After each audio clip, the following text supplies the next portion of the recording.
Nine యొక్క founder, nine CEO and great mathematics teacher, IIT Kharagpur చదువుకున్నారు.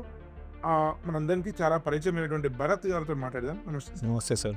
అకాడమిక్స్ను అటు హ్యాపీనెస్ను కరెక్ట్గా తెలియజెప్పాలంటే ఆనందంగా అద్భుతాలు సాధించడం ఎలా అనే విషయం నేను 9 ఎడ్యుకేషన్ చూశాను. అసలు ఈ 9 యొక్క సపరేట్ ఒక యూనిక్ కల్చర్ ఉంది. 9 కల్చర్. ఈ 9 కల్చర్ ఏంటి? అసలు ఈ కల్చర్ వెనుక ఏమైనా సైంటిఫిక్ ఆలోచన ఉందా, లేదా కేవలం పిల్లల్ని ఎంటర్టైన్మెంట్ చేసి అట్రాక్ట్ చేయడం కోసం చేస్తున్నారా? మేము తెలుసుకోవడం యాక్సిడెంటలే, కానీ క్రియేట్ చేయడం యాక్సిడెంటల్ కాదు. సో ఇలా ఉంటే బాగుంటుంది అని ప్రతి ఒక్క పాయింట్ వెనకాల ఉన్న లాజిక్ తోటి దాన్ని అర్థం చేసుకొని యాక్చువల్గా కొంతమంది పేరెంట్స్కు ఏం ఆలోచిస్తారంటే, సో రోజుకు 8 అవర్స్ చదివితే ఇంత పెర్ఫార్మెన్స్ వస్తుంది, 12 అవర్స్ చదివితే ఇంకో కొంచెం ఎక్కువ వస్తుంది, 16 అవర్స్ చదివితే ఇంకా చాలా ఎక్కువ వస్తుంది. ఇది ఎలా ఉందంటే, నేను సరే గంట సేపు ఎక్సర్సైజ్ చేస్తే నాకు మంచి బాడీ బిల్డ్ అవుతుంది, మజిల్స్ వస్తాయి.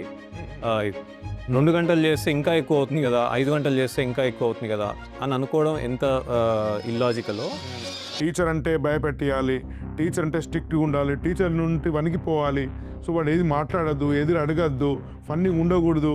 అది కొంత పేరెంటింగ్లో కూడా రిఫ్లెక్ట్ అయింది, బహుశా ఫ్యూడల్ మెంటాలిటీ. సో ఈ ఫ్యూడల్ మెంటాలిటీ చాలా కాలేజెస్గా మేనేజ్మెంట్స్కి ఉంది, ఫ్యాకల్టీస్ కూడా ఉంది, ఈవెన్ మంచి వాళ్ళకు కూడా. తెలియకుండానే మన సివిలైజేషన్ వల్ల వచ్చింది. టీచర్ లాంటి ఒక రెస్పెక్టబుల్ పొజిషన్లో, ఒక ఇన్స్పైరింగ్ పొజిషన్లో ఉన్న నేను, నువ్వు ఈ బ్యాచ్ కాదు, ఈ బ్యాచ్కే సూట్ అవుతావు అనే ఒక 14 ఇయర్ లేబులింగ్ చేయడం వల్ల స్టూడెంట్ మైండ్ మీద చాలా ఇంపాక్ట్ పడుతుంది. 2 సంవత్సరాలే కాదు, లైఫ్ లాంగ్ నేను వర్క్లెస్ నన్ను పలానా టీచర్, ఎందుకంటే టీచర్స్ అందరూ డిస్రిగార్డ్ కూడా డైజెస్ట్ చేసుకోలేదు. ఎగ్జాక్ట్లీ. సో అంటే డైజెస్ట్ చేసుకోలేకపోవడం కూడా ప్రాబ్లం కాదు సార్. మీకు ఎంతమంది స్టూడెంట్స్ కావాలో అనేది వేరే విషయము, ఇక్కడ స్టూడెంట్స్కు 9 లాంటి కాలేజ్ చాలా అవసరం ఉంది. తెలంగాణలో హైదరాబాద్లోనే కాకుండా సిద్దిపేటలో అప్కమింగ్ అకాడమిక్ ఇయర్ 2026 అకాడమిక్ ఇయర్కి సిద్దిపేటలో మంచి లొకేషన్లో స్టార్ట్ చేసింది. అలాగే ఆంధ్రప్రదేశ్లో విశాఖపట్నంలో ద్వారకానగర్ ఏరియాలో ఇంకొక బ్రాంచ్ కూడా స్టార్ట్ చేస్తాం. ఈ 2 కూడా అవుట్ ఆఫ్ హైదరాబాద్. అంటే మీ దృష్టిలో ఐఐటి చదివితేనే గొప్ప టీచర్ అవుతాడా, ఐఐటి చదవకుంటే వేరే ఇన్స్టిట్యూట్ ఉంటే నిజంగా మంచి టీచర్ ఉండడా? ఐఐటి అనేది పబ్లిసిటీ కోసం చేస్తున్నారా? ఐఐటి దగ్గర ఉంటే ఐఐటిలో పేరెంట్స్ క్రేజ్ ఉంది, స్టూడెంట్స్ క్రేజ్ ఉంది కాబట్టి ఐఐటి అంటే మీ బిజినెస్ హెల్ప్ అవుతుంటున్నారా? ఏంది ఫిక్స్ ఇంతమందిని ఐఐటి తీసుకోవడం రీజన్?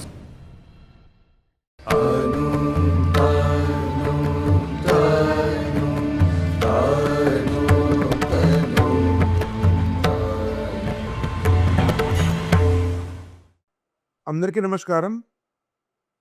మిత్రులారా, చాలామంది తమ పిల్లల్ని మంచి ఇంటర్మీడియట్ కాలేజీలో, కరెక్ట్గా చెప్పాలంటే మంచి జేఈ నీట్ కోచింగ్ సెంటర్లో చేర్పించాలనుకుంటారు. ఎందుకంటే భారతదేశపు మధ్యతరగతి కళ ఏంటంటే తమ పిల్లలకు మంచి కెరీర్ ఇవ్వడము, లేదా మంచి ఇంజనీర్లు చేయడము. తమ తల్లిదండ్రులు తాము చిన్నప్పుడు అనుభవించిన కష్టాలు తమ పిల్లలకు రాకూడదు, వాళ్ళు సక్సెస్ఫుల్ పీపుల్ ఉండాలని అనుకుంటుంది ప్రతి మధ్యతరగతి తల్లిదండ్రుల యొక్క కళ.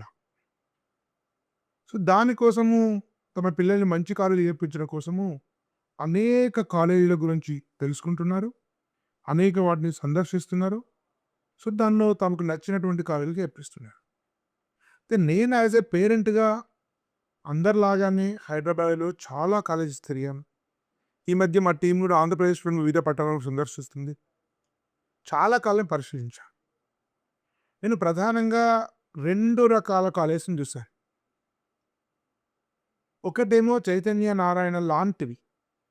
సో చైతన్య నారాయణ లాంటి ఒక ఎక్స్ట్రీమ్ ఆటిట్యూడ్ ఉండేటువంటి కల్చర్, అట్లాంటిది ఒక గ్రూప్. ఈ మధ్య కాలంలో కోటా నుంచి ఒక 2 కాలేజెస్ వచ్చినాయి హైదరాబాద్కు. సోషల్ మీడియాలో చాలా పాపులారిటీ వచ్చే కాలేజెస్. వీళ్ళు ఏం చేస్తున్నారు, పిల్లలు ఎంటర్టైన్మెంట్ చేస్తున్నారు, థ్రిల్ చేస్తున్నారు, డ్యాన్స్లు వేస్తున్నారు. తర్వాత టీచర్స్లో ఎంటర్టైన్మెంట్ ఉన్న వాళ్ళకే ప్రిఫరెన్స్ ఇస్తున్నారు, అకాడమిక్స్ కాకుండా. సో వీళ్ళు ఎక్స్ట్రీమ్ ఎంటర్టైన్మెంట్ లాగా అయిపోయింది అది. కానీ దానిలో పెద్ద ఆస్పిరేషన్ లేదు, ఆ అచీవ్మెంట్ కూడా తక్కువే, ఒక టీచర్కు ఉండే డిగ్నిటీ లేదు. ఇది నాకు కనిపించలేదు.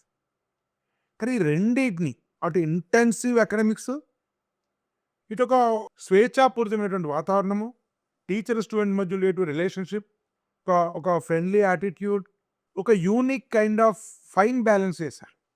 అకాడమిక్స్ను అటు హ్యాపీనెస్ను కరెక్ట్‌గా తెలుగులో చెప్పాలంటే ఆనందంగా అద్భుతాలు సాధించడం ఎలా అనే విషయం నేను 9 ఎడ్యుకేషన్ చూసాను.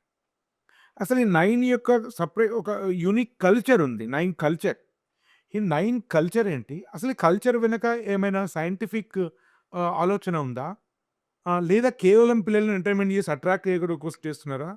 ఇలాంటి అనేక విషయాలను 9 యొక్క ప్రత్యేకత వెనుకున్నటువంటి తర్కాన్ని మనం స్వయంగా 9 యొక్క ఫౌండర్, అదేవిధంగా 9 CEO and great mathematics teacher, IIT Kharagpur చదువుకున్నారు.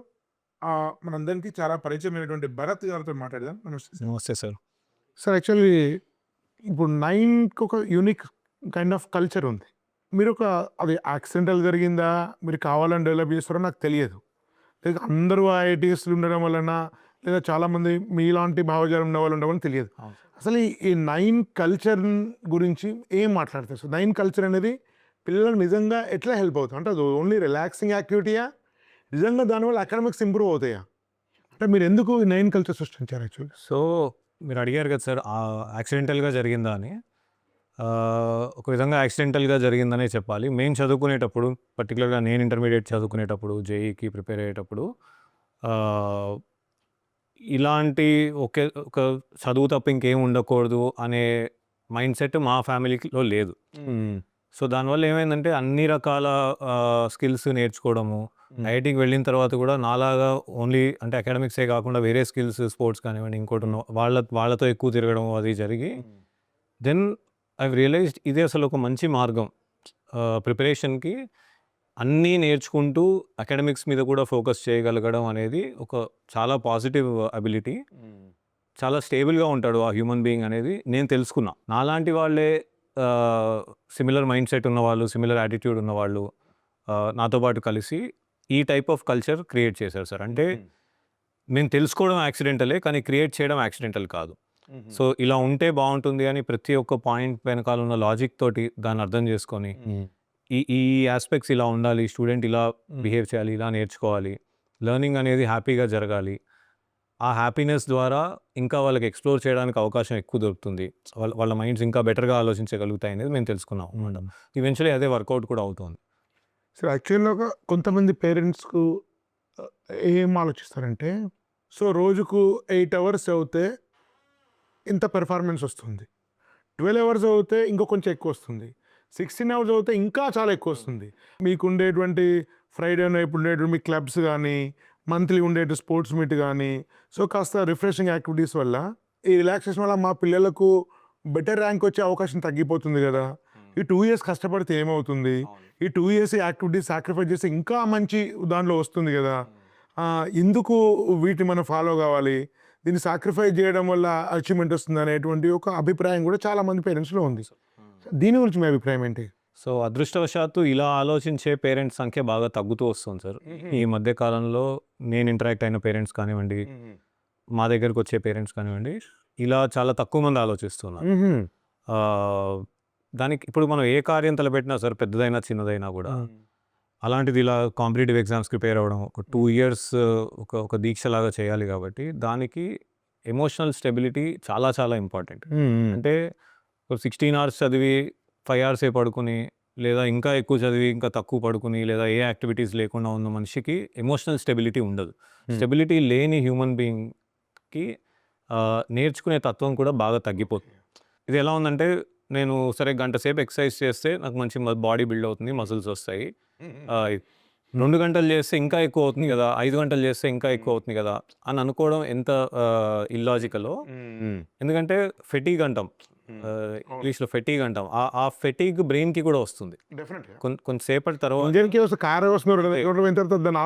ఎగ్జాక్ట్లీ. సో ఆ బ్రెయిన్కి ఫెటీగ్ రావడం వల్ల రెస్ట్ కావాలి. అంటే ఎప్పుడు అకాడమికల్గా ఆలోచించకుండా ఇంకొక దృక్పథంలో కూడా బ్రెయిన్ ఆలోచిస్తూ ఉండగలగాలి. అలా కాకుండా రెస్ట్ కూడా కావాలి. ఇవన్నీ జరిగితే వాళ్ళ ఎబిలిటీ టు లెర్న్ చాలా బెటర్ అవుతుంది అనమాట. సో అందుకని ఇందాక మీకు చెప్పినట్టు ఈ ప్రతి స్టెప్ మనం తీసుకునే వెనకాల ఒక మంచి తర్కం ఉంది సార్, మంచి లాజిక్ ఉంది.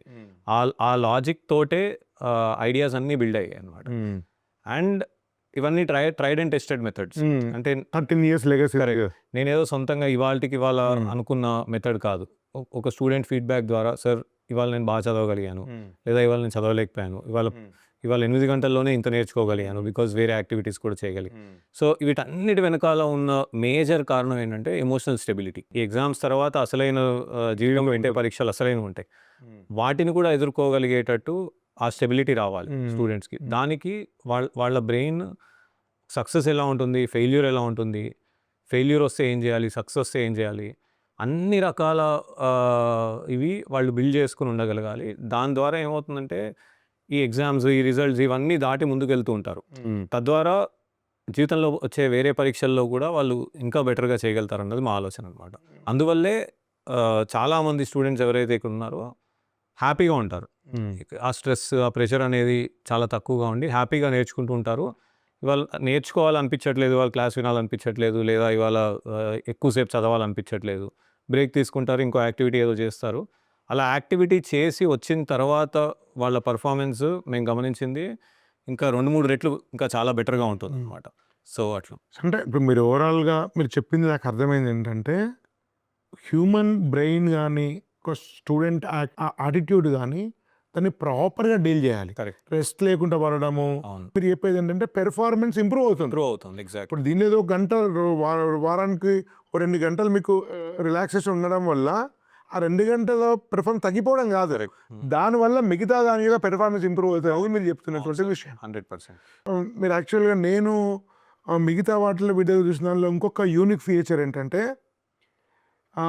ఒకటి ఇంచుమించు చాలా మంచి కాలేజెస్లో కూడా నేను ఫిడ్జీ పేరెంట్ని స్వయంగా చాలాసార్లు అయిపోయాను. దానిలో కూడా ఏముందంటే టాప్ పెర్ఫార్మెన్స్ ఫస్ట్ బ్యాచ్, తర్వాత పెర్ఫార్మెన్స్ సెకండ్ బ్యాచ్, ఏం పెర్ఫార్మెన్స్ లాస్ట్ బ్యాచ్. ఇది ఒక వాడుతున్నారు. మంచి రిలేషన్స్ కూడా అట్లా వాడేటివన్నీ చెడ్డవని కూడా అనట్లేదు. సో నార్మల్గా నా పాయింట్ ఏంటంటే నిజంగానే మీరు ఈ సెగ్రిగేషన్ లేకపోవడం వల్ల స్టూడెంట్ ఏమన్నా కాన్ఫిడెన్స్ కోల్పోకపోవడం అట్లాంటివి జరుగుతాయి కావచ్చు, కానీ నిజంగా మెరిట్ వాళ్ళకి కానీ మిగతా కొంత తక్కువ ఐక్యూన్ వాళ్ళకి కానీ అన్యాయం జరుగుతుంది కదా. దీన్ని మీరు ఎట్లా ఓవర్కమ్ చేస్తారు? సో సెగ్రిగేట్ చేయకపోవడానికి 2 కారణాలు ఉన్నాయి సార్. ఫస్ట్ థింగ్ ఏంటంటే స్టూడెంట్స్ మన దగ్గర వచ్చినప్పుడు 14 నుంచి 16 సంవత్సరాల పిల్లలు ఉంటారు. వాళ్ళ మైండ్ ఒక మోటివేషన్ని ఇమీడియట్గా తీసుకోవడము, లేదా ఒకళ్ళు నెగిటివ్గా మాట్లాడితే ఇమీడియట్గా తీసుకోవడం, ఇదంతా వాళ్ళకి చాలా అలవాటు అయిపోయి ఉంటుంది. సో నెగిటివ్గా మాట్లాడినా కానీ దులిపేసుకునే మైండ్ సెట్ ఉండదు. కాస్త ఏజ్ వస్తున్న కొద్దీ, మెచ్యూరిటీ వస్తున్న కొద్దీ సర్లే వాళ్ళకి తెలియదు నా గురించి, అందుకే అలా మాట్లాడడానికి వదిలేస్తుంది. సో టీచర్ లాంటి ఒక రెస్పెక్టబుల్ పొజిషన్లో, ఒక ఇన్స్పైరింగ్ పొజిషన్లో ఉన్న నేను, నువ్వు ఈ బ్యాచ్ కాదు, ఈ బ్యాచ్కే సూట్ అవుతావు అనే ఒక 14 ఇయర్ లేబులింగ్ చేయడం వల్ల స్టూడెంట్ మైండ్ మీద చాలా ఇంపాక్ట్ పడుతుంది. 2 సంవత్సరాలే కాదు, లైఫ్ లాంగ్ నేను వర్త్లెస్సా, నన్ను పలానా టీచర్, ఎందుకంటే ఇప్పుడు టీచర్స్ అందరూ యంగ్స్టర్స్ డిస్రిగార్డ్ డైజెస్ట్ చేసుకోలేడు. ఎగ్జాక్ట్లీ. సో అంటే డైజెస్ట్ చేసుకోలేకపోవడం కూడా ప్రాబ్లం కాదు సార్, నమ్మడం మొదలు పెడతాడు. నిజంగా నాకు చేత కాదేమో, నిజంగా నాకు అబిలిటీ లేదేమో అనేది నమ్మడం మొదలు పెడతాడు. ఎందుకంటే చెప్తున్న వాళ్ళు అంత impactful people. True, absolutely great. ఎవరో ఒకళ్ళు రోడ్డు మీద పోతున్న వాడు ఏదో మాట అంటే మనం వదిలేస్తాం. రోజు చూస్తూ అరే నేను ఇష్టమైన టీచర్, ఒక ఇన్స్పైరింగ్ టీచర్, అరే నేను రోల్ మోడల్ అనుకున్న పర్సనే నన్ను ఇలా అన్నాడు అనేది వాళ్ళకి చాలా డిమోటివేటింగ్ అనిపిస్తుంది. అనిపించడం వల్ల వాళ్ళ ఎంటైర్ చాలా సంవత్సరాల వరకు ఆ ఇంపాక్ట్ పడుతుంది. అది మాకు అస్సలు ఇష్టం లేదు సార్. అంటే మోటివేటెడ్ లెర్నింగే ఉండాలి. సో నీకు ఇప్పుడు 2 విధాలుగా చెప్పొచ్చు ఇదే మాటని. అరే నీకు చేత కాదు అని చెప్పొచ్చు, అదే మాటని నువ్వు ఇలా చేస్తే నీకు అవుతుందా అని చెప్పొచ్చు. రెండిట్లో ఎంత తేడా ఉంది చూడండి. ఇది ఫస్ట్ మేజర్ రీజన్ సార్. అలాంటి ముద్ర వాళ్ళ మీద వేయడం మాకు ఇష్టం లేదు. రెండోది, అసలు మేమెవరు ముద్ర వేయడానికి? మేము ఎలా చేస్తున్నాము? 10th క్లాస్లో వచ్చిన మార్క్స్ని బట్టి, అంతే కదా, లేదా ఇనిషియల్ పెర్ఫార్మెన్స్ అంతే. 1 వీక్లో ఎగ్జామ్ పెట్టో ఇంకోటి, బేసిక్గా వాళ్ళు 10th క్లాస్ ప్రిపరేషన్ మీద, లేదా 10th మార్క్సో, లేదా 10th అయిపోయిన తర్వాత వచ్చిన ఫస్ట్ వీక్ పర్ఫార్మెన్సో ఇంకోటో వేస్తున్నాం. నేను నమ్మేది ఏంటంటే అసలు ఆ ప్యాటర్నే రాంగ్, ఆ పారామీటరే wrong. 10th class student 10th class ఎగ్జామ్లో ఏ సిలబస్ అన్నా తీసుకుంటే more or less question and answers ఉంటాయి. క్వశ్చన్ చూస్తాడు, ఆన్సర్ బట్టి కొడతాడు, రాస్తాడు, మార్క్స్ తెచ్చుకుంటారు. అసలు అదొకటి అందరికీ మంచి టీచింగ్ అందకపోవచ్చు. అందరు ప్రివిలేజ్డ్ ఉంటారు, రూరల్ పీపుల్ వాళ్ళు ఉంటారు, గవర్నమెంట్ వాళ్ళు ఉంటారు, ఇట్లా ఉంటుంది. అండ్ ఎన్నో కేసెస్ చూసాం సార్ మేము. నిజంగానే సెగ్రిగేట్ చేయాల్సి వస్తే ఒక స్టూడెంట్ని సెగ్రిగేట్ చేసి ఎక్కడో లాస్ట్ బ్యాచ్లో వేసిన కేసులో సెగ్రిగేట్ చేయకపోవడం వల్ల మంచి రిజల్ట్స్ రావడము, మంచి కాలేజెస్కి వెళ్ళడము, కాన్ఫిడెంట్గా ఉండడము. కాన్ఫిడెన్సే వాడి దగ్గర నుంచి మనం తీసేసుకుంటే ఇక వాడు దేనికి పనికిరాడు. ఫ్యూచర్లో వాడి మీద వాడికి కాన్ఫిడెన్స్ ఉండదు బేసిక్గా. ఇంకా నిజమే అది దేనికి పనికిరాదు. ఈ 2 కారణాల వల్ల ఫస్ట్ థింగ్ వాళ్ళని అలా ముద్రేయడం మాకు ఇష్టం లేదు. రెండోది ముద్రేయడానికి మేము వాడుతున్న ఏదైతే పరికరాలు ఉన్నాయో, ఏదైతే పారామీటర్స్ ఉన్నాయో అది మాకు కరెక్ట్గా అనిపించట్లేదు. అందుకని మేము ఏం చేస్తామంటే ఒక్క చిన్న కరెక్షన్ ఏంటంటే ఫస్ట్ ఇయర్ అంతా కూడా అందరికీ సేమ్ టైప్ ఆఫ్ లెర్నింగ్ జరుగుతుంది. ఇక్కడ ఇంకా అసలు టీచింగే జరగలేదు. జరగకముందు సెగ్రిగేట్ చేయాలి. సెకండ్ ఇయర్లో కూడా దాదాపు సెకండ్ ఇయర్లో పావు వంతు సేమ్ టీచింగ్ జరుగుతుంది. సెకండ్ ఇయర్లో మిగతా 30 వంతులో సెగ్రిగేషన్ చేస్తాం. అప్పుడు కూడా సెగ్రిగేషన్ మేము డిసైడ్ చేయం, వాళ్ళు డిసైడ్ చేస్తారు, వాళ్ళ పేరెంట్స్ డిసైడ్ చేస్తారు. సార్ నాకు ఇక్కడ వరకు కంఫర్టబుల్గా ఉన్నాను, ఇక్కడ నుంచి నేర్చుకోవాలనుకుంటున్నాను. ఇలాంటి సెగ్రిగేషన్ చేయడం వల్ల వాళ్ళు కొంచెం సెన్సిబుల్గా ఆలోచించి వాళ్ళ ఓన్ డెసిషన్ వరకు నేర్చుకున్నాను, ఇక్కడ వరకు నేర్చుకోవాల్సి ఉంది అనే పేరెంటల్ డెసిషన్, అన్ని రిజల్ట్స్ అన్ని చేతిలో ఉంటాయి, వాళ్ళ సబ్జెక్ట్ నాలెడ్జ్ చేతిలో వాళ్ళ ఫ్రీ వీల్ తోటి వస్తారు. అది మనం ఇంపోజ్ చేయడానికి కాదు. అప్పుడు దానివల్ల వాళ్ళకి డిమోటివేషన్ అనిపించదు. ఇది మాత్రమే కాకుండా ఎవ్రీడే 2 భాగాలు ఉంటాయి సార్. మార్నింగ్ ఏమో 1 సైడెడ్ టీచింగ్ సెషన్స్ ఉంటాయి. సెకండ్ పార్ట్ ఏంటంటే వాళ్ళు సొంత లెర్నింగ్ జరుగుతుంది. సో అక్కడ మేము use something called as differential learning system. Differential learning సిస్టంలో ఏం జరుగుతుందంటే స్టూడెంట్ యొక్క కెపాసిటీని బట్టి, వాళ్ళ ఇంట్రెస్ట్ లెవెల్స్ని బట్టి, ఆ రోజు వాళ్ళకి క్లాస్ అర్థమైన దాన్ని బట్టి వాళ్ళకి అసైన్మెంట్స్ ఇవ్వడం జరుగుతుంది.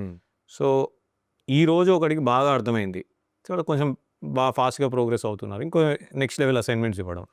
ఆ పలానా రోజు అర్థం కాలేదు ఒకళ్ళకి, సో ఇంకా బేసిక్ లెవెల్ నుంచి అసైన్మెంట్స్ ఇవ్వడం, కొంచెం తక్కువ లెవెల్ నుంచి వాళ్ళని తీసుకురావడం. ఈ 2 రివర్స్ అయిపోతాయి రేపటికి. అలాగే రోజు ఉంటుందని ఇవాళ అర్థమైన వాడికి రేపు అర్థం కాకపోవచ్చు. సో అందుకని ప్రతిరోజు ఆఫ్టర్నూన్ ఈ డిఫరెన్షియల్ లెర్నింగ్ సిస్టమ్ పెడతాం అన్నమాట. ఫ్రాంక్గా చెప్పాలంటే మీరు చెప్పిన ఫస్ట్ పద్ధతి సెగ్రిగేట్ చేసేయడం చాలా సింపుల్. అవును, టీచర్ మెకానికల్గా వెళ్ళి ఓకే వీళ్ళకి ఈ లెవెల్ చెప్పేసి వచ్చేయడం ఈజీ. ఇలా ప్రతి స్టూడెంట్ని అర్థం చేసుకోవాలి డిఫికల్ట్. ఇది కష్టమైన మెథడ్ అయినా కానీ ఫాలో అవడానికి ఇంత కారణం ఉంది దానికి. స్ట్రెంత్ కూడా మీరు ఎక్కువ తీసుకోకపోవడం రీజన్ కూడా కరెక్ట్ సార్. అంతమంది 50 మంది 80 మంది తీసుకోకూడదు. ఎగ్జాక్ట్లీ. మరి 50 పైకి వెళ్ళిపోతే 40 మందిని తీసుకుంటాం బేసిక్గా. 40 పైన వెళ్ళిపోతే మాకు వాళ్ళ గురించి అర్థం కాదు. సో అప్పుడు ఈ సిస్టమ్స్ ఏవి వర్కౌట్ అవ్వవు. మళ్ళీ మీరు చెప్పిన అందుకే అక్కడ హార్డ్ స్టాప్ చేస్తాం. యాక్చువల్లీ చాలా మందికి నచ్చదు, సీట్ లేదంటారు ఏంటి అనేది చాలా మందికి నచ్చదు, కానీ దాని వెనకాల ఉన్న కారణం ఇది. సార్ యాక్చువల్లీ ఇంకొకటి కూడా నేను యాడ్ చేయదలుచుకున్నాను, అంటే మీరు కరెక్ట్ చేయండి.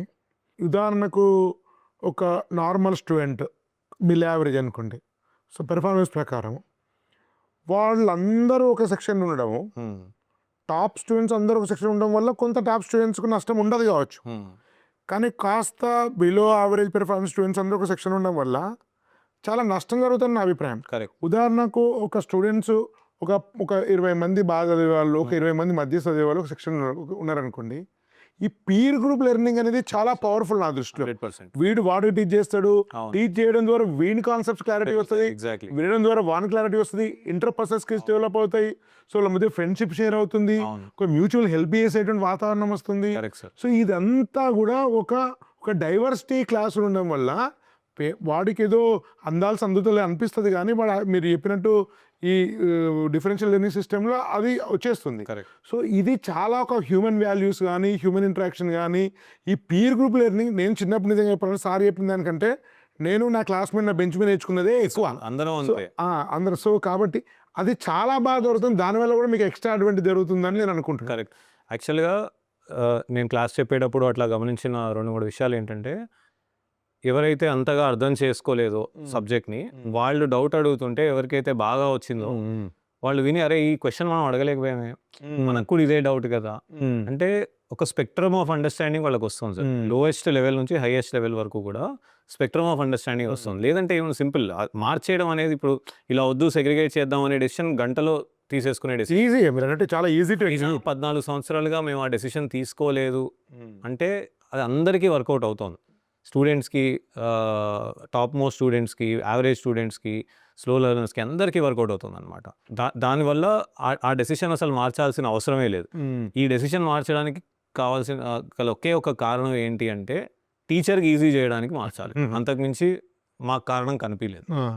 సార్ యాక్చువల్గా నేను 9లో చూసిన లిమిటేషన్స్, నేను లోపాలు అనను, ఒకటి ఇప్పుడు ఇట్లాంటి 9 ఎడ్యుకేషన్ లాంటి కల్చర్ గానీ, ఆ ఫ్యాకల్టీ గానీ, ఆ స్టూడెంట్ మీద కన్సర్న్ గానీ, ఆనెస్టీ గానీ మీకు చాలా రేర్.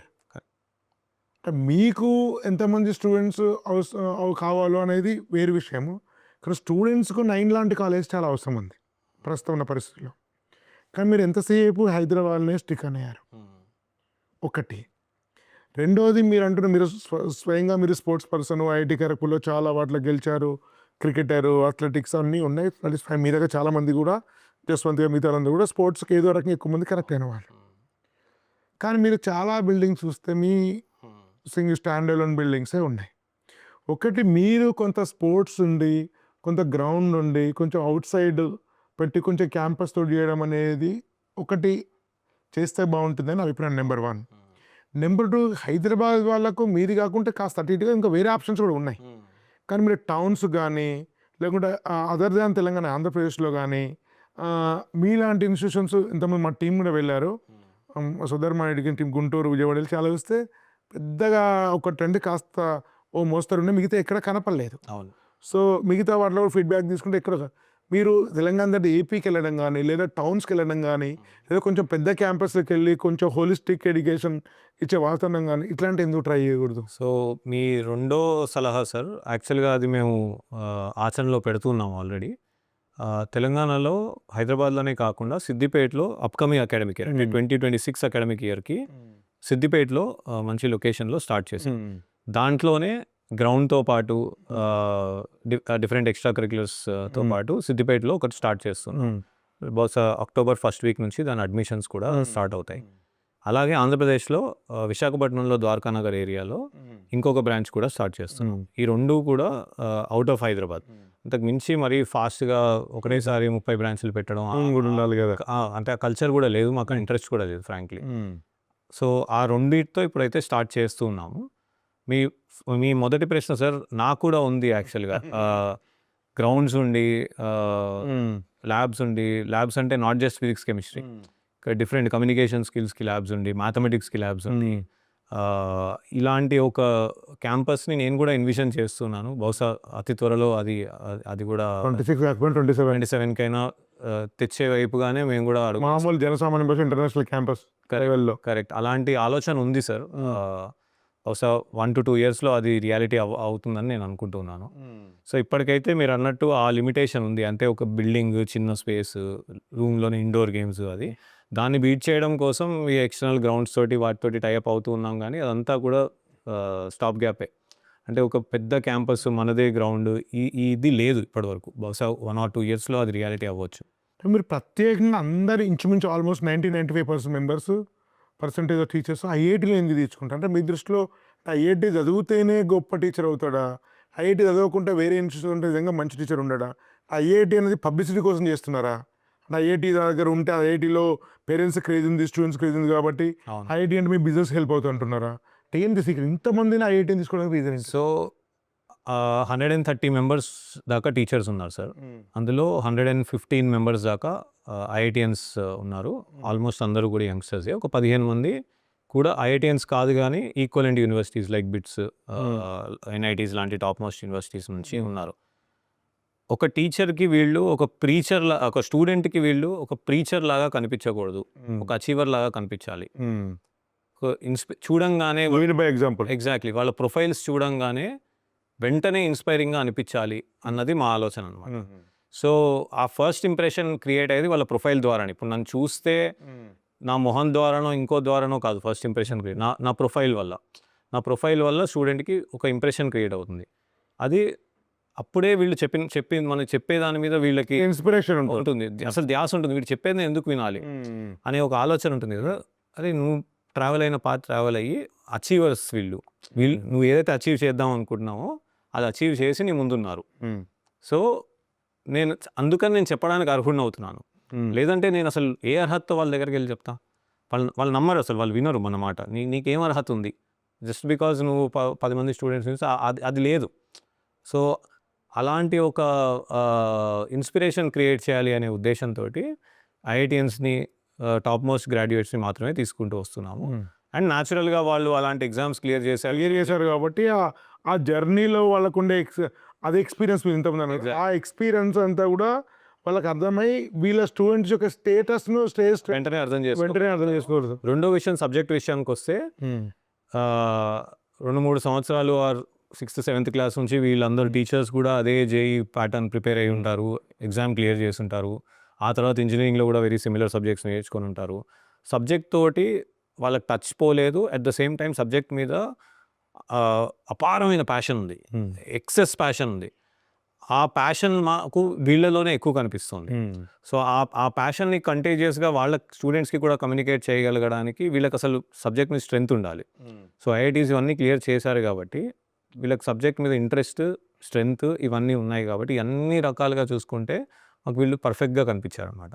అందువల్ల వాళ్ళనే ఇది చేస్తూ వచ్చాం. సో ఇంకొకటి సార్, యాక్చువల్గా ఇప్పుడు నార్మల్గా ఏంటంటే మనం ఇండియా అంతా కూడా చాలా కాలము రాజరికంలో ఫ్యూడల్ సిస్టంలో ఉన్నాం. జమీందారులు ఆ పద్ధతులు మన దాకా కూడా ఉండే. ఇప్పటి కూడా ఫ్యూడల్ మెంటాలిటీ చాలా మంది మైండ్లో, అడ్మినిస్ట్రేషన్లో కూడా ఉంది. అవును.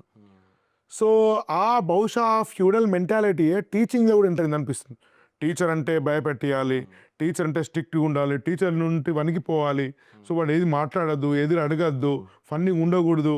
అది కొంత పేరెంటింగ్లో కూడా రిఫ్లెక్ట్ అయింది బహుశా ఫ్యూడల్ మెంటాలిటీ. సో ఈ ఫ్యూడల్ మెంటాలిటీ చాలా కాలేజెస్గా మేనేజ్మెంట్స్కి ఉంది, ఫ్యాకల్టీస్ కూడా ఉంది, ఈవెన్ మంచి వాళ్ళకు కూడా. తెలియకుండానే మన సివిలైజేషన్ వల్ల వచ్చింది. సో కంప్లీట్ డిఫరెంట్ కల్చర్ నేను 9లో చూసాను. అంటే స్టూడెంట్ టీచర్ ఫ్రెండ్లీగా ఉండడము, కలిసి ఆడడము, సో ఇదంతా జరిగింది. కరెక్ట్. విచిత్రం ఏంటంటే ఇవన్నీ జరిగినా కూడా స్టూడెంట్ డిగ్నిటీ ఎక్కడ తగ్గలేదు, ఒక వెకిలి ప్రవర్తన కూడా లేదు, ఒక ఇండీసెంట్ పిచ్చి పిచ్చి మాటలు కానీ కొన్ని కాలేజీలో చేస్తున్నారు. ఏదో స్టూడెంట్ ఎంజాయ్ చేసి ఆకర్షించి బిజినెస్ పెంచుకునే ఉద్దేశంతో వెకిలి మాట్లాడము, అగ్లీ థింగ్స్ మాట్లాడము, ఈవెన్ లవ్ అఫేర్స్ గురించి మాట్లాడడం, ఇట్లాంటివి చాలా మంది చేస్తుంటారు సార్. చూసి మీరు వీడియోలు చూస్తుంటారు. సో అది కాకుండా ఇది ఫస్ట్ అడిగే క్వశ్చన్ అంటే ఇటు ఎంజాయ్మెంట్, ఇటు ఫ్రెండ్షిప్ వండుకుంటూ ఆ టీచర్ డిగ్నిటీని. ఇప్పుడు టీచర్ సమ్ టైమ్స్ కోపడాల్సి వస్తుంది, తిట్టాల్సి వస్తుంది, లేకుంటే మీకు వార్న్ ఇవ్వాల్సి వస్తుంది. ఎందుకో స్టూడెంట్స్ రకరకాల బిహేవియర్స్ అంటే ఇటు ఫ్రెండ్షిప్ను, ఇటు ఒక బ్రదర్లీ అప్రోచ్ను, అటు ఒక మెంటర్ లాగా, ఒక గురువు లాగా ఒక రెస్పెక్ట్, ఈ రెండింటిని ఎట్లా సమన్వయం చేస్తున్నారా సార్? సరదాగా మీకు సీక్రెట్ చెప్తాను సార్. వాళ్ళతో మేము అలా మీరు అన్నట్టు ఫ్యూడలిస్టిక్ మెంటాలిటీతో నేను ఇది అని ఉంటే, అంటే మాకేదో ఒక రోజు పొద్దున్నే మండే మార్నింగ్ లేచి ఆఫీస్కి వెళ్తున్న ఫీలింగ్ ఉండదు. సరదాగా ఏదో ఇంకో 10 మంది ఫ్రెండ్స్ ఉన్నారు, అక్కడికి వెళ్ళి కలుస్తున్నాం అనే ఫీలింగే ఉంటుంది. దంగల్ అని హిందీలో సినిమా ఉంది సార్, చూస్తాను, అమీర్ ఖాన్ది. ఆ సినిమాలో నేను యాక్చువల్గా చాలా రకాలుగా ఆ సినిమా నాకు చాలా బాగుంటుంది. అందులో అతను వాళ్ళిద్దరు కూతుర్ని ట్రైన్ చేస్తాడు. అతను he himself is a champion, national champion. రకరకాల హర్యానా రకరకాల కారణాల వల్ల తను ఆపేస్తాడు. తను వాళ్ళ కూతుర్లు అంటే వాళ్ళ స్టూడెంట్స్, ఆ సిచ్యువేషన్లో వాళ్ళ స్టూడెంట్స్ ఏదైతే డ్రీమ్ని ఇదవుదాం అనుకుంటున్నారో, ఇతను he's already live the dream. So అదంతా చేసినందువల్ల వీళ్ళతో ఎలా బిహేవ్ చేస్తే కరెక్ట్, వీళ్ళు ఏ స్టెప్ తీసుకోవడం కరెక్ట్, ఏ స్టెప్ తీసుకోవడం తప్పు అనే విషయం ఇతనికి తెలుసు. ఎందుకంటే తను అనుభవించాడు కాబట్టి, అదే పాత్ తను ఒక టీచర్ ద్వారా అనుభవించాడు కాబట్టి. మేము కూడా సంథింగ్ వెరీ సిమిలర్ సార్. ఒక టీచర్ ద్వారా, ఒక సిస్టమ్ ద్వారా మేము అనుభవించి how to be, how not to be రెండూ నేర్చుకుని స్టూడెంట్ తోటి ఎలా బిహేవ్ చేస్తే వాళ్ళకి మన మీద రెస్పెక్ట్ వస్తుంది, అలాగే మన నుంచి వాళ్ళు ఒక విషయం నేర్చుకుంటారు. లేదంటే ఏమవుతుందంటే ఇవాళ రేపు చీప్ రోల్ మోడల్స్ చాలా ఉన్నాయి. ఒకసారి ఇన్స్టాగ్రామ్ ఓపెన్ చేస్తే పిచ్చి పిచ్చి పనులన్నీ చేస్తూ లక్షలాది వ్యూస్ తెచ్చుకుంటున్న వాళ్ళు చాలా మంది ఉన్నారు. దాంతో 100 కోట్ల బిజినెస్ చేసే వాళ్ళు ఉన్నారు. సో పిల్లలకి వాళ్ళు ఒక సూపర్ స్టార్ లాగా, ఒక రోల్ మోడల్ లాగా కనిపించకూడదు. వాళ్ళలాగానే ఉంటూ, స్టూడెంట్ లాగానే మాట్లాడుతూ, స్టూడెంట్ లాగానే బిహేవ్ చేస్తూ అచీవ్ చేసిన వాళ్ళు కనపడుతూ ఉంటే అది యాక్చువల్ రోల్ మోడల్ కదా. అంటే సేమ్ పాత్, సిమిలర్ ఒక మిడిల్ క్లాస్ లేదా lower middle class, upper middle class family backgrounds నుంచి వచ్చి మంచి అకాడమిక్ స్ట్రెంత్ బిల్డ్ చేసుకుని ఒక మంచి సిచ్యువేషన్లో ఉన్న మనిషి కళ్ళ ముందు ఉంటే వాళ్ళ లైఫ్ స్టోరీ తెలియాలి కదా. అసలు ఇట్లాంటి వాళ్ళు 120 మంది ఉన్నారు 9 ఎడ్యుకేషన్లో. వాళ్ళందరూ లైఫ్ స్టోరీస్ తెలిస్తేనే వీళ్ళు కూడా ఓకే మనం కూడా చేసేది కరెక్టే, ఇది చేసేది తప్పు, ఇవన్నీ ఆ ప్యాటర్న్ ఫామ్ అవుతుంది, అదొక సిస్టమ్ ఫామ్ అవుతుంది అన్నది మా ఆలోచన. అందువల్ల ఒక మంచి బ్యూటిఫుల్ బాండింగ్ ఉంది సార్. ఆ బాండ్ అనేది I think it is the best part of 9. ఏదైతే ఆ స్టూడెంట్ టీచర్ బాండ్ ఉందో మాకు అది చాలా ఆనందాన్ని ఇస్తుంది. వాళ్ళకి ఆనందంతో పాటు రిజల్ట్స్ని కూడా ఇస్తుంది, ఎందుకంటే వాళ్ళకి కళ్ళ ముందే మోటివేషన్ కనిపిస్తుంది కాబట్టి. That is the best part of 9 education. మీరు అన్నట్టు మేము గమనించిన దాంట్లో ఎక్కడా కూడా 1% పిల్లలకి టీచర్స్ మీద రెస్పెక్ట్ పోలేదు సార్. ఈ మొత్తం డిగ్రీస్ మెయింటైన్ చేశారు. 100%. అంటే ఇన్ఫ్యాక్ట్ ఇంకా వాళ్ళని ఇంప్రెస్ చేయాలి, టీచర్స్ని ఇంప్రెస్ చేయాలి మనము, ఈ పలానా టీచర్ దృష్టిలో మనం పడాలి అనే తపనే చూసాను తప్ప రెస్పెక్టబుల్ ఎఫెక్షన్ ఉంది. 100%. ఇంకొకటి సార్, లాస్ట్ ప్రశ్న. 9 అంటే ఐఐటియన్స్, సో 9 అంటే friendly teachers, so this is all fine MPC. కానీ చాలామంది ఎంపీసీ ఇంట్రెస్ట్ లేకుండా బైపీసీ వాళ్ళు కానీ ఎంఈసీ వాళ్ళు కూడా Correct. మీలాంటి దానిలో చదవాలనుకుంటున్నారు. ఈ ఎంపీసీ ఎంఈసీ బైపీసీ వాళ్ళకు ఏం సొల్యూషన్ అంటే 9 ఏమైనా సొల్యూషన్ ఇచ్చే ప్రయత్నం చేస్తుంది? సో బైపీసీ పరంగా నీట్ ట్రైనింగ్కి సుచిత్రాలో ఆల్రెడీ నీట్ స్టూడెంట్స్ని తీసుకుంటున్నాం సార్. దాంతోపాటు అత్తాపూర్ క్యాంపస్లో, మన నల్లగండ్ల క్యాంపస్లో, రాబోయే నల్లగండ్ల క్యాంపస్, అత్తాపూర్ క్యాంపస్లో అండ్ బోడుపల్ క్యాంపస్లో, వీటిలో కూడా నీట్ పెట్టే ప్లాన్ ఉంది. బేసికలీ డిసైడ్ కాలేదు, డిసైడ్ అవ్వాల్సి ఉంది. లాస్ట్ 1-2 years నుంచి నడుస్తుంది. సుచిత్ర 2 years నుంచి రన్ అవుతుంది సార్ ఆల్రెడీ. నీట్ మొన్న రిజల్ట్స్ కూడా బాగా వచ్చాయి. ఎంఈసీ పరంగా మాకు స్ట్రెంత్ లేదేమో అని మాకు అనిపిస్తుంది, అందువల్లే మేము అటువైపు ఎకో సిస్టమ్ అది మేము బిల్డ్ చేయలేమేమో అని మాకు అనిపిస్తుంది. మీరు అన్నట్టు ఇది 9 అనే పేరు చూసి జాయిన్ అయ్యే పిల్లలు ఉంటారేమో, బట్ మాకు స్ట్రెంత్ లేని దాంట్లో మేము కాలు పెట్టడం మాకు ఇష్టం లేక ఎంఈసీ సిఈసీ వైపు మేము ఎప్పుడూ వెళ్ళలేదు. అది యాక్చువల్గా మన తెలుగులో ఒక సామెత ఉంది, మంది ఎక్కువ అయితే మజ్జిగ పలుచన అనేది ఒక సామెత ఉంది. మీ ట్రాక్ రికార్డ్ చూస్తే 13-14 ఏళ్ళ క్రితము 12 మందితోటి 3 ఐఐటియన్స్ కలిపి విద్యానగర్లో చాలా చిన్నగా స్టార్ట్ చేసినటువంటి విషయం. అవును సార్. ఇప్పుడు ఈ 13 ఏళ్ళ ప్రస్థానం చూస్తే బహుశా నెక్స్ట్ ఇయర్ వారితో కలిపి 15 బ్రాంచెస్ అవుతుంది. దానిలో బిర్లా ఓపెన్మెంట్స్ సిబిఎస్ఈ తోటి ఒకటి ఉంది, 60 ఎకరాల క్యాంపస్ తోటి. సో ఈ 15 బ్రాంచెస్ పెరిగారు, 130 స్టాఫ్ పెరిగారు, 12 మంది స్టూడెంట్ సంఖ్య కూడా బహుశా 2000 దాటింది. ఇప్పుడు ఇంటేక్ వాళ్ళు 3000 అవుతుందేమో. అఫ్కోర్స్ మరి బ్రాంచ్కు 20, 240, 250 తీసుకుంటారు, 6 సెక్షన్ తీసుకుంటారు, ఆ విషయం నాకు తెలుసు. అయినా మీరంటే ఫస్ట్ విద్యానగర్లో స్వయంగా మీరే మానిటర్ చేశారు, మీరే టెస్ట్ చేశారు కాబట్టి క్వాలిటీ మెయింటైన్ అయింది. బట్ ఇంతమంది తీసుకుంటుంది, ఇన్ని బ్రాంచ్లు అయిన తర్వాత నిజంగా మీరు ఫస్ట్ నుంచి మెయింటైన్ చేసిన క్వాలిటీని మెయింటైన్ చేయగలుగుతారు అనుకుంటున్నా? ఒకవేళ మెయింటైన్ చేస్తే ఎట్లా ఆ సిస్టమ్ ఎట్లా బిల్డ్ చేస్తున్నారు? రైట్. సో ఇప్పుడు అన్ని బ్రాంచెస్ డీసెంట్రలైజ్ అయి ఉన్నాయి సార్. అంటే ఒక పైన నుంచి ఒక ఆర్డర్ వస్తుంది, దాని మీద అన్ని బ్రాంచెస్ రన్ అవుతాయి అనేది లేదు. ఏ బ్రాంచ్కి ఆ బ్రాంచ్ డీసెంట్రలైజ్ అయి ఉంది. ప్రతి బ్రాంచ్లో ఒక ఏబుల్ లీడర్ ఉన్నాడు అనమాట, in the form of a director. So ప్రతి బ్రాంచ్లో మీకు కొంతమంది పరిచయం కూడా ఉన్నారు. ప్రతి బ్రాంచ్లో ఉన్న డైరెక్టర్కి కూడా similar thought process, similar mind sets, plus వాళ్ళ ఓన్ సిగ్నేచర్, వాళ్ళ ఓన్ స్టైల్, ఈ రెండింటి కాంబినేషన్లో ఆ బ్రాంచెస్ రన్ అవుతున్నాయి అన్నమాట. సో మేము ఎప్పుడైనా బ్రాంచ్ పెట్టేటప్పుడు ఫస్ట్ ఆలోచించే విషయం, ఈ బ్రాంచ్ని లీడ్ చేయగలిగే సామర్థ్యం ఉన్నవాడు ఉన్నాడు అంటే ఆ తర్వాత వేరే స్టెప్స్ వస్తాయి. ఫస్ట్ అడ్మిషన్స్ వచ్చేసిన తర్వాత టీచర్స్ని పెట్టడం, ఆ తర్వాత డైరెక్టర్ని, ప్రిన్సిపల్ని పెట్టడం కాదు. ఫస్ట్ ఆ కెపాసిటీ ఉన్న లీడర్ని అక్కడ ప్లేస్ చేసి, ఆ లీడర్కి ఎలా ఉంటుందంటే ఈ కల్చర్లోంచి బిల్డ్ అయిన లీడర్సే, మళ్ళీ బయట నుంచి కొత్తగా రిక్రూట్ చేసుకుని డబ్బులు ప్యాకేజెస్ తెచ్చుకోవాలి, ఆ క్వశ్చనే లేదు. ఒక్క డైరెక్టర్ కూడా మీరు ఎక్స్టర్నల్ డైరెక్టర్ అసలు జీరో, దీనిలో పనిచేసిన వాళ్ళే అవుతారు. దీంట్లో ఉన్న వాళ్ళే డైరెక్టర్గా మూవ్ అవుతారు.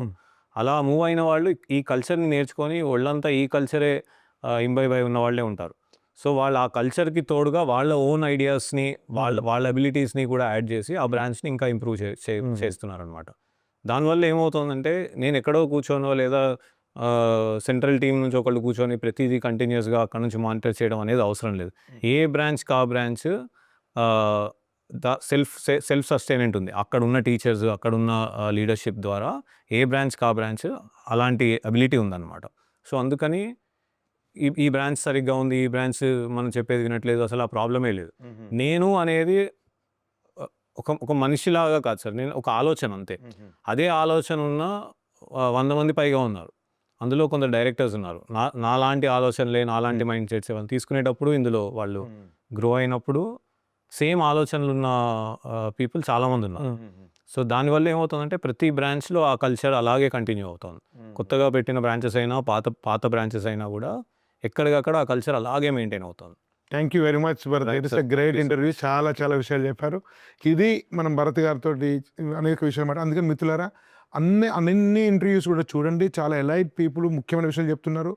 మీకు ఇంటర్మీడియట్ కాలేజ్ కానీ, స్కూల్ కానీ, ఇంజనీరింగ్ కానీ ఎక్కడ చేయాలనే విషయంలో ఫ్రీ గైడెన్స్ ఎస్బీఆర్ టాక్స్ స్వదర్ మెడికేషన్ అందిస్తుంది. స్క్రీన్ మీద నెంబర్కి ఫోన్ చేస్తే మీకు ఉచితంగా గైడెన్స్ ఇవ్వడం జరుగుతుంది. అదే సమయంలో డిస్క్రిప్షన్లో మీకు వాట్సాప్ లింక్ ఉంది. దాన్ని క్లిక్ చేస్తే మీరు వాట్సాప్ చేర్చబడతారు. కాబట్టి ఈ స్వదర్ మెడికేషన్ ఇచ్చేటువంటి మొత్తం సర్వీసెస్ను గురించి మిగతా వాళ్ళకు కూడా తెలియజేయండి. ధన్యవాద్. భారత్ మాతాకి జై.